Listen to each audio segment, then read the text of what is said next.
I won't give you a gist. In 1967, the Nigerian Civil War was barely 3 months old, right? Nigerian soldiers advanced into Asaba, and the people of Asaba came out en masse to welcome them. They all wore white, carried green leaves, shouting, "One Nigeria, one Nigeria."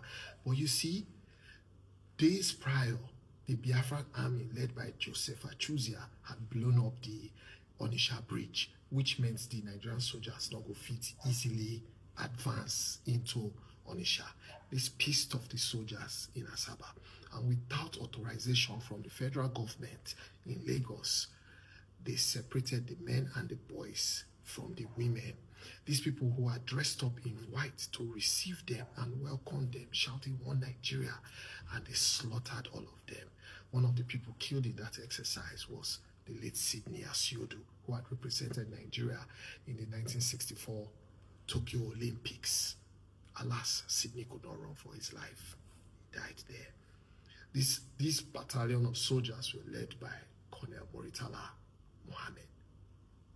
On October 8th of 1967, the few men who had not gone for that parade were rounded up.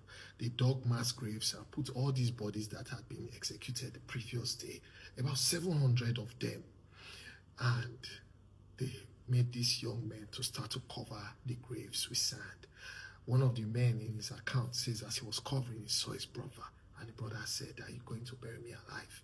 And begged, because the brother was still conscious. But the soldiers were standing by, barrels cocked, and said, "Listen, go ahead or you die."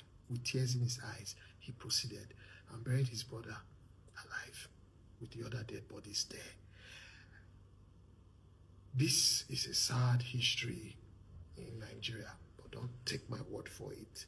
These are not my stories. You can go and check University of South Florida Digital Library, the Asaba Memorial Project.